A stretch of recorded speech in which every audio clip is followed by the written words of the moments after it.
Au-dessus des puissances, au-dessus des rois, au-dessus de la nature et de la création, au-dessus de tout. Paix et grâce, nous sommes dans la joie de vous retrouver, que la joie du Seigneur soit également votre partage. Le thème d'aujourd'hui, la responsabilité du couple. Et pour en parler, je suis avec les deux pasteurs, maman Perrine Makouba et Marie Pomme.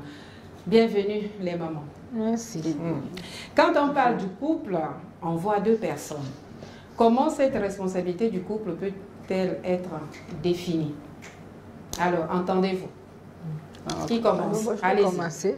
Je dis, définir la responsabilité du couple, déjà, c'est comprendre déjà que le couple est à l'image de Christ. Lorsqu'on regarde l'Église de Christ, donc le couple est à l'image de l'Église et Christ. Donc, si on veut définir la responsabilité du couple, on peut déjà prendre cette image. Qu'est-ce que Christ est appelé à faire pour l'Église? Et nous voyons que Christ occupe sa place de chef et l'Église, qui est son épouse, occupe aussi sa place. Donc, ils ont chacun un rôle à jouer.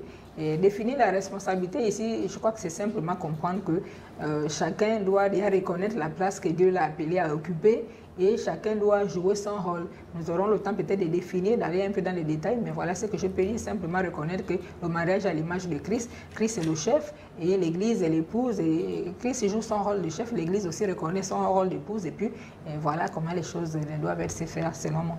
Oui. À vous le tour. Moi j'ai défini d'abord la responsabilité, oui. Et j'ai défini aussi ce que c'est qu'un couple.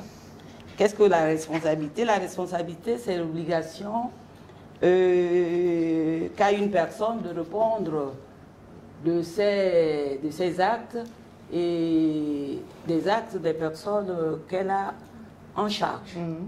Et le couple, c'est deux personnes, hommes et femmes, même comme il y a la dépénalisation, qui se sont entendus de vivre ensemble tout le long de leur existence sur la terre. Voilà. Alors, moi, en parcourant la Bible, je suis toujours dans le ministère de la création, donc au commencement, la base de la création du couple, c'est l'amour. Adam et Ève ont été créés à la base pour s'aimer et se compléter. On l'avait dit la dernière fois.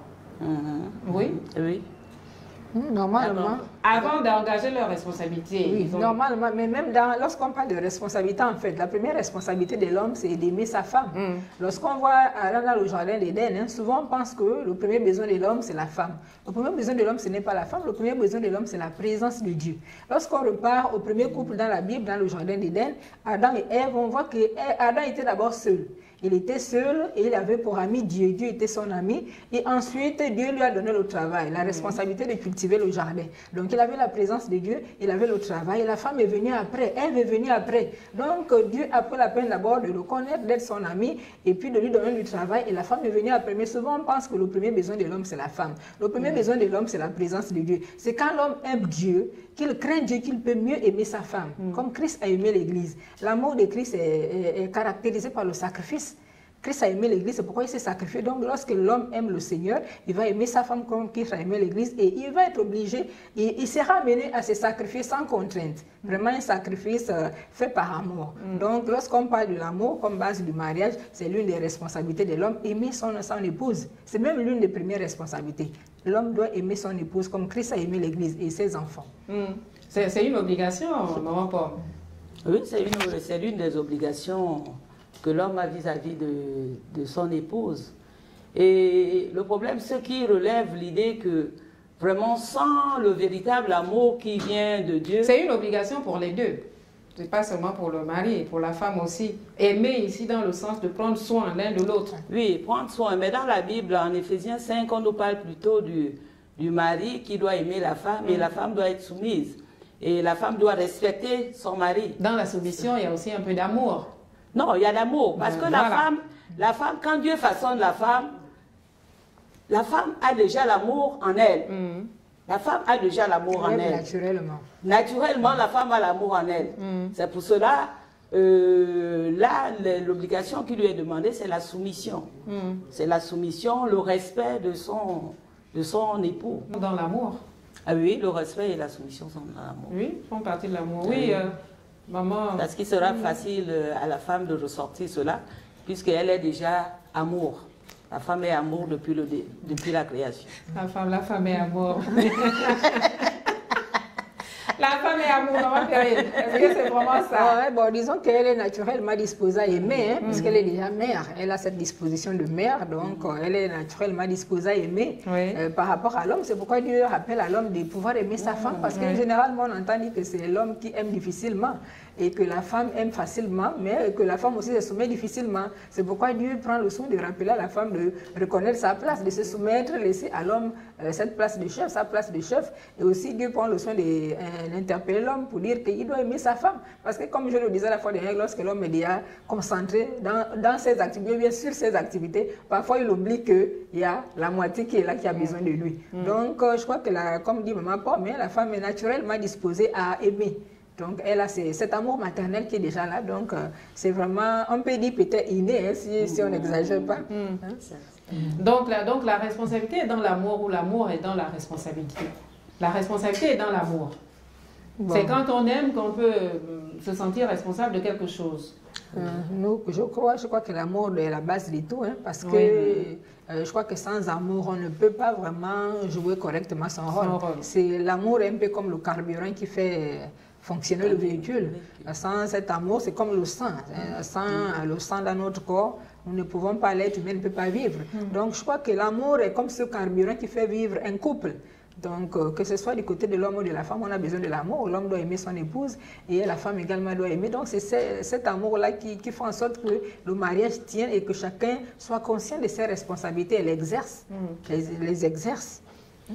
Maman Pomme, ou bien je disais effectivement pour compléter que 1 Corinthiens 13 nous dit que l'amour est... C'est toujours ce chapitre.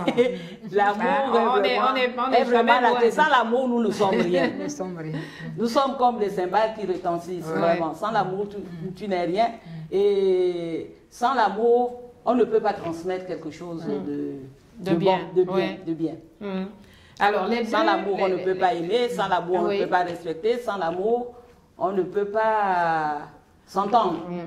S'entendre parce que sans l'amour, c'est vraiment la division, c'est les discordes, c'est les disputes. Vraiment, Dieu a fait un calcul extraordinaire, hein, vraiment à part. 1 plus 1 égale 1. Hein, voilà, donc on dit les deux deviennent une seule chair. C'est la solidarité, mais aussi la responsabilité. Quels sont les avantages du respect de ces valeurs dans un couple? Je vais me tourner du côté de maman Perrine Makouba parce qu'elle, c'est le couple, quoi. Dites-nous un peu, maman Perrine, quels sont les avantages? Bon, avant de parler des avantages, permettez-moi quand même d'énumérer un certain nombre de responsabilités. Comme je le disais déjà, la première responsabilité de l'homme, c'est d'aimer son épouse, hein, comme Christ a aimé l'Église et s'est sacrifié pour elle et pour les enfants, donc le mettre en sécurité, tout ça. La deuxième responsabilité de l'homme, c'est de façonner son épouse à l'image de Christ, de telle sorte qu'elle soit présentée à Dieu sans tache, ni ride, ni rien de semblable. Et ses enfants également. Donc, donner à son épouse et à ses enfants la forme qui lui plaît. Alors, souvent, les hommes admirent parfois les épouses des autres. Elle est jolie, elle est bien faite. Mais c'est l'homme qui travaille son épouse. Si tu te rends compte que ton épouse a trop plus de poids, tu l'amènes faire le jogging, tu te rends compte qu'elle s'habille mal, tu l'amènes dans un magasin, et tu payes, et tu sors de l'argent. Ah oui, mais il y a des époux, maman Makouba, pardonnez-moi, il y a des époux qui ne veulent même pas que leur femme mette des tresses, des mèches sur la tête, c'est interdit, pas de maquillage. À quel objectif ils visent ces hommes-là? S'ils ne veulent pas que la femme se fasse belle, puisqu'on sait qu'aujourd'hui, aucun homme n'aime les vilaines femmes. Tout le monde court après les belles femmes, les femmes propres, élégantes et tout. Donc pourquoi ne pas prendre soin de son épouse au niveau de la maison que de regarder dehors ou bien au bureau, on regarde la secrétaire ou bien on regarde quelqu'un d'autre dans la rue, alors qu'on peut prendre soin de son épouse et si on se rend compte qu'elle s'exprime mal, on l'envoie à l'école. Moi je pense que c'est l'homme qui façonne son épouse, aussi bien sur le plan spirituel que sur les autres plans. Et aussi, l'autre responsabilité de l'homme, c'est de prendre soin de sa famille. Donc, faire en sorte qu'il y ait à manger dans la maison, leur donner un cadre de vie sécurisant. Donc, veiller à ce que vraiment la femme et les enfants se portent bien, qu'ils aient l'essentiel pour vivre, que les enfants aillent à l'école, que vraiment la famille s'épanouisse. Donc, ce sont autant des responsabilités qui incombent à l'homme, à l'homme d'abord, et la femme a cette responsabilité non seulement de se soumettre, mais de prendre soin de son foyer, prendre soin de son époux, des enfants, faire en sorte que la maison soit propre, que les repas soient faits à temps, et qu'elle organise bien son temps de telle sorte qu'elle ait le temps d'être à la maison avant son époux, savoir bien recevoir ses parents et sa belle famille, et les frères, et les amis, les frères en Christ, tout ce qui vient dans la maison. Ça, c'est la responsabilité de la femme, comme on dit qu'elle est le poteau du foyer. Donc, si elle ne comprend pas ce rôle et si elle ne joue pas correctement son rôle, la maison sera vraiment moche, hein, si on peut le dire simplement comme ça. Est-ce que c'est pas lourd, maman Pomme? Est-ce que c'est pas lourd pour la femme, la responsabilité pour de la femme? Pour l'homme ou bien pour la femme? Enfin, les deux. Non, mais je crois la responsabilité est partagée. Je crois que dans les responsabilités, il faut aussi entendre parler des rôles. Parce que dans le couple, il faut quand même une répartition des tâches. Ouais. Il faut une répartition des tâches. Généralement, dans la société traditionnelle, la femme était vouée, par exemple, aux charges domestiques, tout ce qui est en rapport avec le ménage, avec la cuisine, avec les enfants et tout. Et l'homme était seul, par exemple, chargé d'apporter de l'argent, de prendre des décisions importantes. Maintenant, on voit que cette classification ne s'y est plus. Parce que les femmes qui travaillent également. On l'avait déjà dit ici. Voilà, on l'avait déjà dit. Et je crois que pour qu'un mariage soit heureux, au début, il faut quand même une certaine répartition. Et cette répartition doit se faire en fonction des potentiels de chacun, des dons que chaque partie, des capacités. C'est pour cela, vous voyez, dans les mariages chrétiens, nous observons une période de fiançailles. C'est pour pouvoir étudier les dons, parce que Dieu déverse en nous des dons, des capacités. Il faut pouvoir révéler tout cela pour pouvoir faire une planification. Par exemple, dans la société traditionnelle, on pouvait dire que, par exemple, la femme ne peut pas faire ça, mais lorsque Dieu vous révèle les dons, les capacités de chacun, il y a des fonctions que la femme ne pouvait pas faire, qu'on peut attribuer à la femme. Mais cette répartition, vous devez le faire d'un commun accord. J'ai posé la question tout à l'heure à Maman Makouba, je reviens sur la question, est-ce qu'il y a des avantages? Parce qu'en toute chose, il y a toujours avantages, inconvénients. Alors, responsabilité partagée, responsabilité commune, c'est une question de solidarité. Maman Makouba, quand c'est parfait, c'est le bonheur? Oui, bon, disons, vous l'affirmez, confirmez? Bon, disons qu'il y a des avantages lorsque les responsabilités sont partagées. Lorsque l'homme reconnaît sa place et la femme aussi reconnaît la sienne, les avantages, c'est qu'il y a l'harmonie. Il y a l'harmonie, la stabilité, le couple est stable, ferme, il y a l'harmonie, et il y a une certaine complicité se développe dans le couple. L'amitié, la complicité, donc cette harmonie qui est là et l'approfondissement de l'amour, bien l'épanouissement de l'amour. Donc vraiment, c'est formidable. Et de voir des couples qui ont commencé jeunes, hein, certains se sont rencontrés au lycée, et puis ils ont évolué ensemble, ils ont vieilli ensemble, les enfants ont grandi, ils ont des petits filles. C'est vraiment formidable de vieillir ensemble. Donc, c'est ça l'avantage de reconnaître chacun sa place, chacun joue son rôle vraiment, chacun joue sa partition. Il y a vraiment l'harmonie, la stabilité, donc la profondeur dans le couple. Et c'est vraiment beau, il y a la joie, il y a l'épanouissement, il y a la paix, il y a la réussite. Vraiment, tout se fait. Maman Makouba, moi j'ai envie de dire que... Oui, j'ai envie de dire que... Là, c'est des avantages. J'ai envie de dire, quand on regarde, vu comme ça, vraiment, c'est parfait. Mais ce n'est pas le constat aujourd'hui. Aujourd'hui, c'est plus du chacun pour soi, Dieu pour tous. L'homme et la femme, vraiment, c'est chacun qui regarde de son côté, quoi. Ça, c'est le ménage que nous voyons aujourd'hui, le constat que nous faisons. C'est dû à quoi? Bon, disons déjà que quand les bases sont faussées, on arrive à ces niveaux-là. Généralement, bon, nous, puisqu'on insiste sur le mariage chrétien, puisque ce sont les valeurs que nous partageons, les valeurs de la parole de Dieu, lorsque l'homme a véritablement donné sa vie à Jésus comme sauveur et Seigneur, la femme également, lorsque les fondements, les fondations sont bonnes, donc, ce qui se passe, c'est que l'homme craint, Christ est le centre du foyer. L'homme craint d'abord Jésus, craint d'abord Dieu, la femme aussi craint Dieu. À cause du fait que vous êtes soumis tous les deux à un chef qui contrôle le foyer, donc Donc, forcément, vous soumettez à la parole de Dieu et à l'harmonie. Chacun n'est pas libre de faire ce qu'il veut, de parler à l'autre comme il veut, de gérer son argent comme il veut, de rentrer quand il veut. Mais quand ces choses ne sont pas, quand ces conditions ne sont pas réunies, Christ n'est pas le centre du foyer, ou bien la vie chrétienne de l'homme flotte, la vie chrétienne de la femme flotte, chacun fait ce qu'il veut. On arrive à ce genre de comportement où il y a le dysfonctionnement dans le couple, il y a des incompréhensions, chacun tire la ficelle de son côté. Et généralement, mais il faut aussi reconnaître que vivre ensemble n'est pas facile, hein, parce que lorsqu'on parle, c'est toute une vie ensemble. Vous venez de deux milieux différents, des éducations différentes, et puis vous avez peut-être des façons de comprendre différentes. Souvent, jusqu'à 2 ans après le mariage, on fait ce qu'on appelle des ajustements.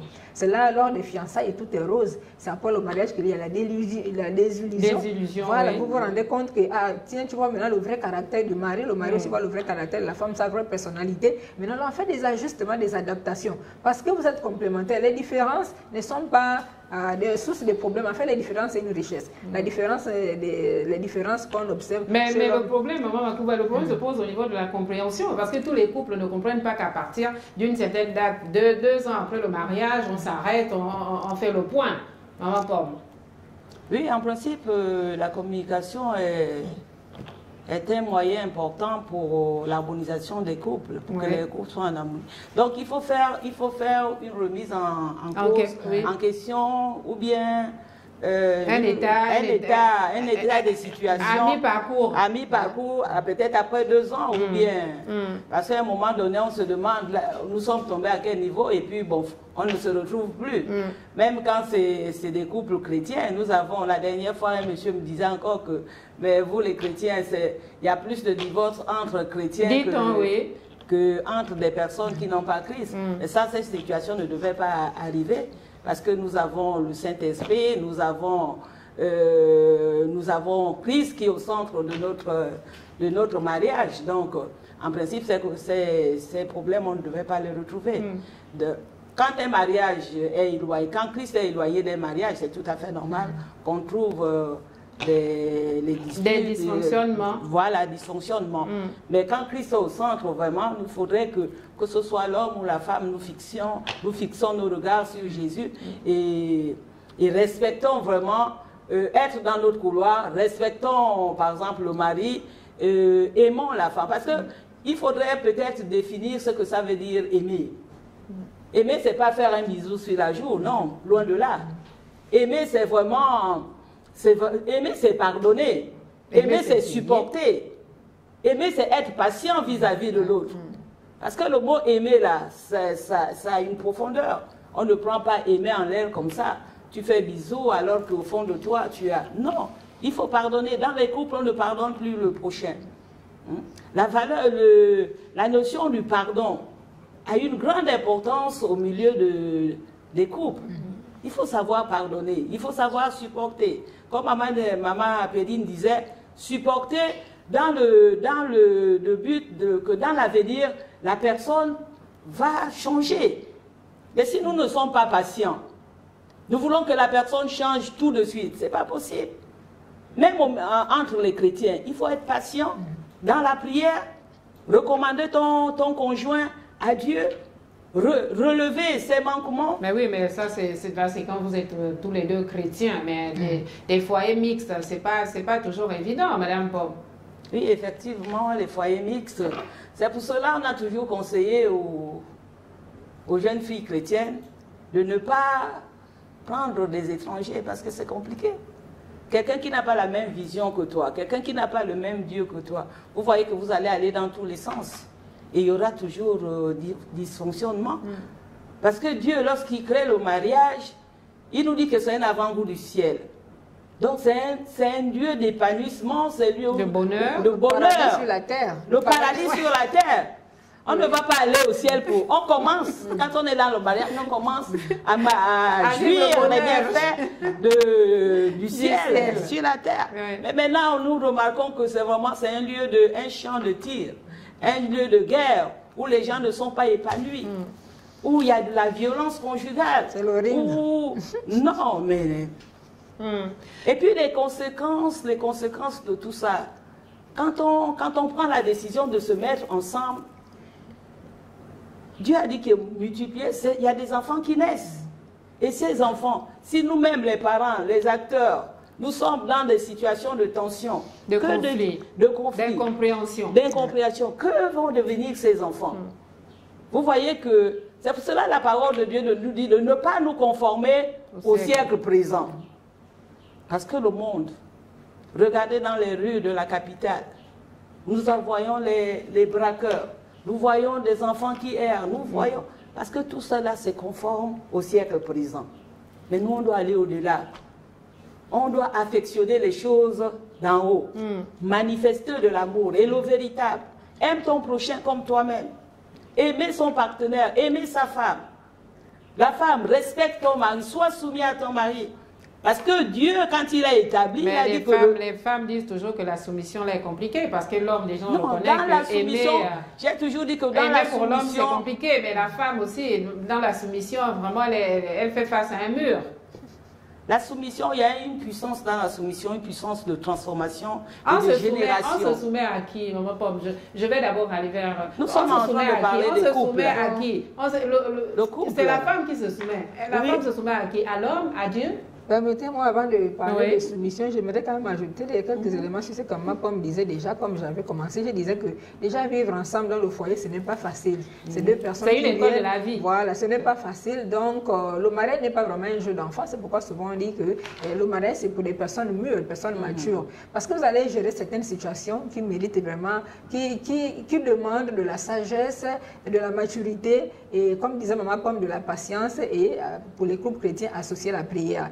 Donc, souvent, ce n'est pas facile. On pense souvent que quand on rentre dans le foyer, et puis tout roule comme sur des roulettes. Non, le mariage, ça, c'est travail. C'est la femme et l'homme, le couple, ils doivent travailler leur foyer. Donc, ce n'est pas souvent ce qu'on conseille pour des chrétiens. C'est comme maman Pomme le disait, l'amour de 1 Corinthiens 13, l'amour vraiment inconditionnel. C'est cet amour. Lorsqu'on parle d'un foyer, on voit 4 types d'amour.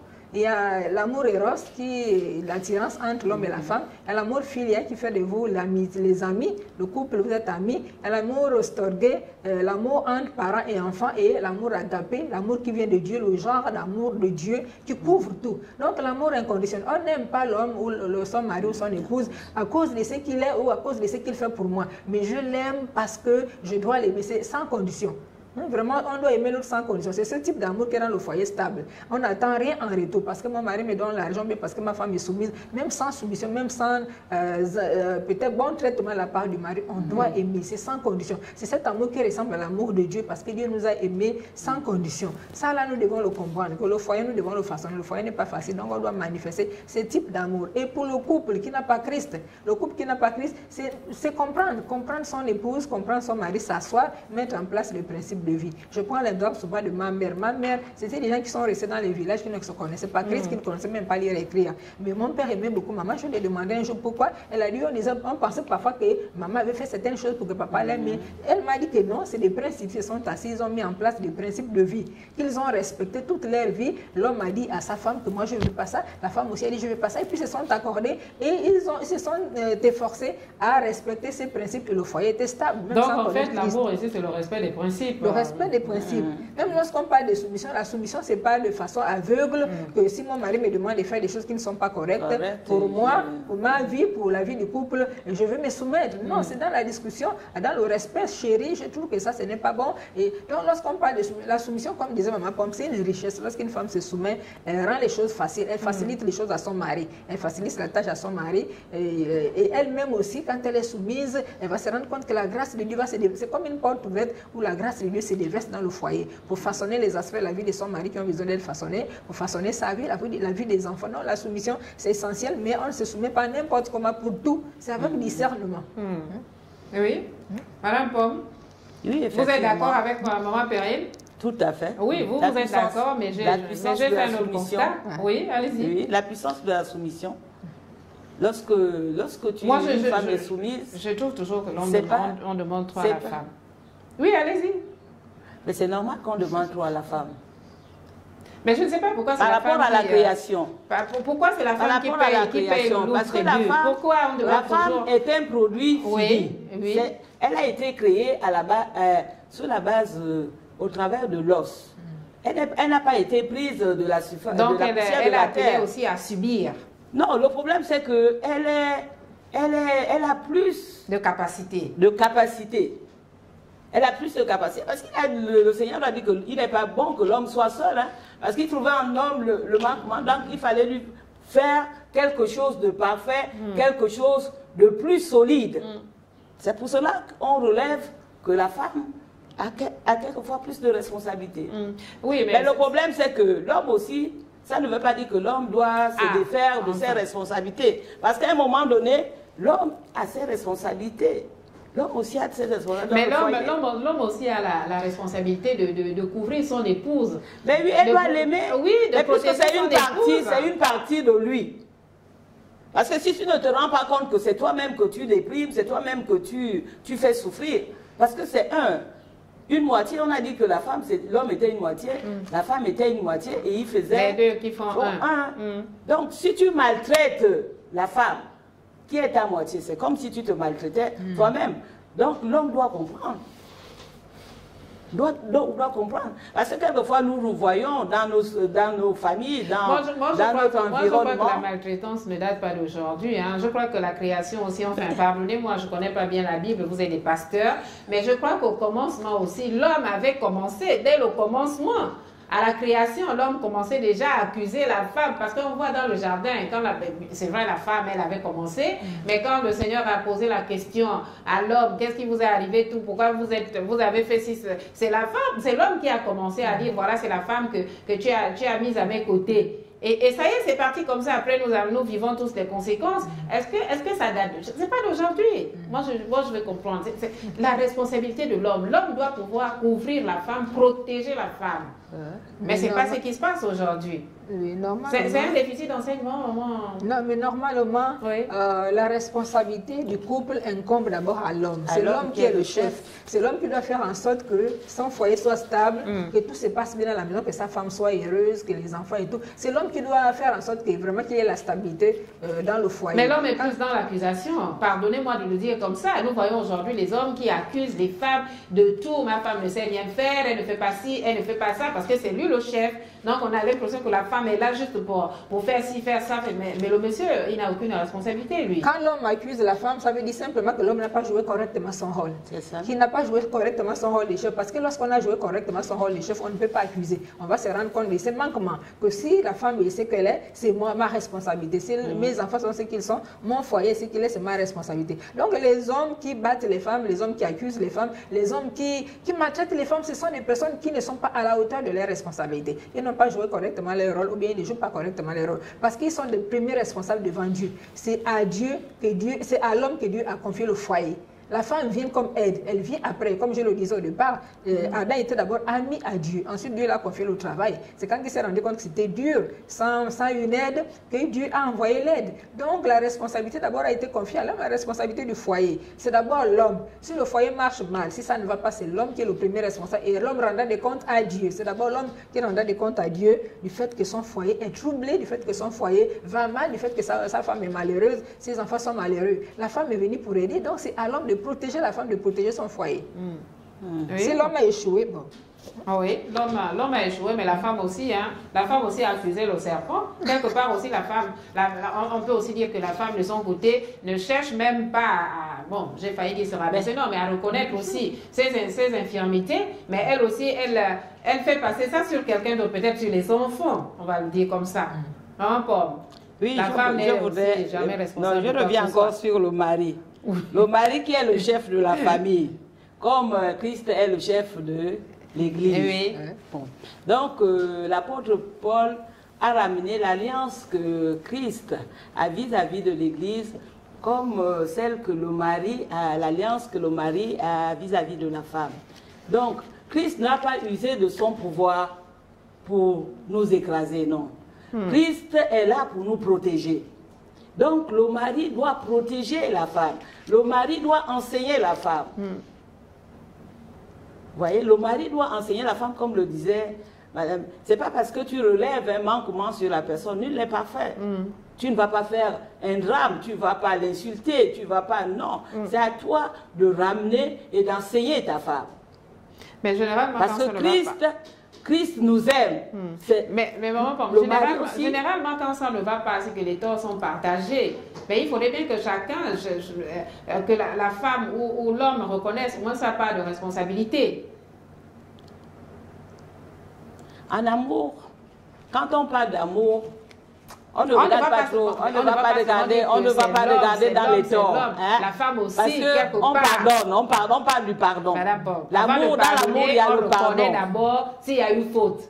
On ne pardonne pas pour le plaisir de pardonner, on pardonne Mais non, le problème c'est que la femme, elle peut reconnaître.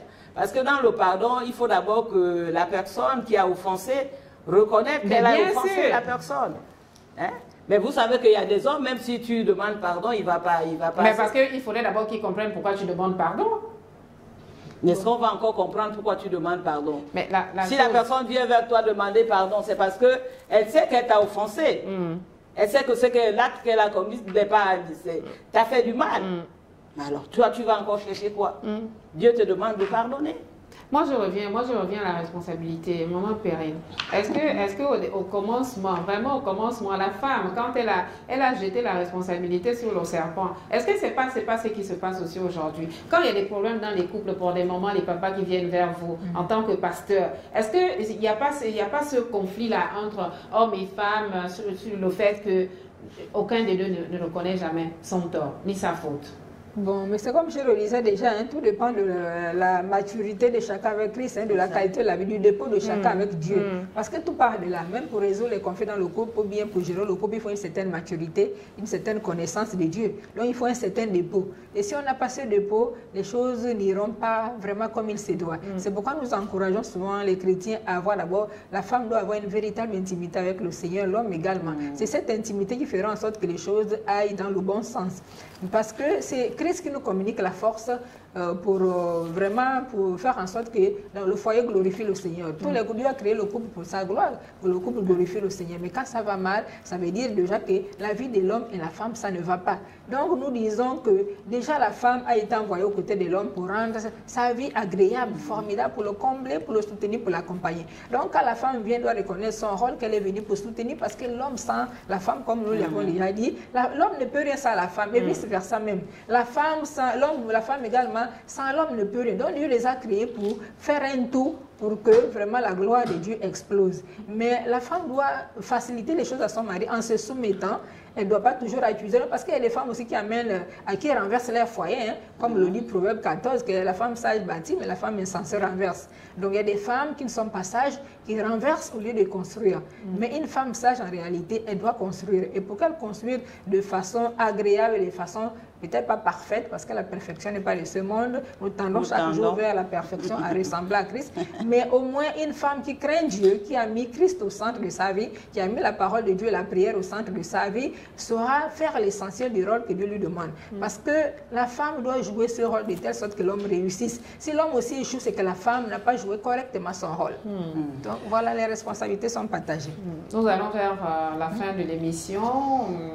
Un petit mot pour conseiller les couples qui sont dans l'incompréhension totale, problème de communication, manque de pardon, responsabilité partagée, oui, mais pas toujours. Hein.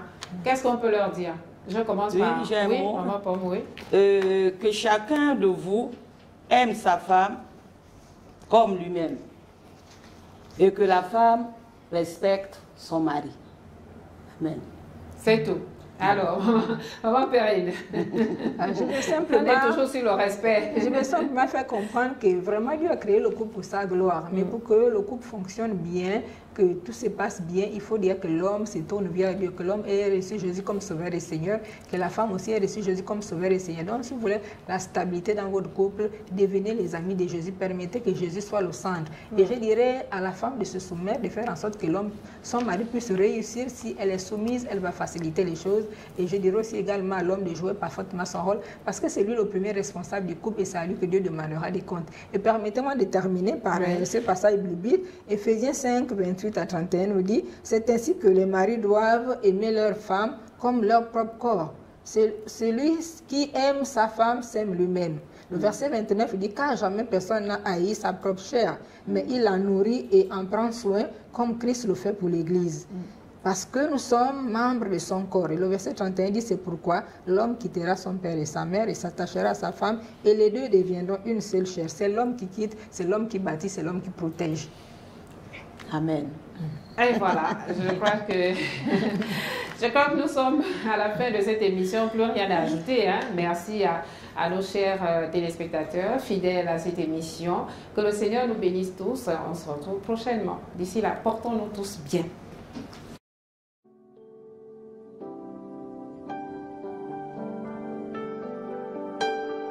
Au-dessus des puissances, au-dessus des rois, au-dessus de la nature et de la création.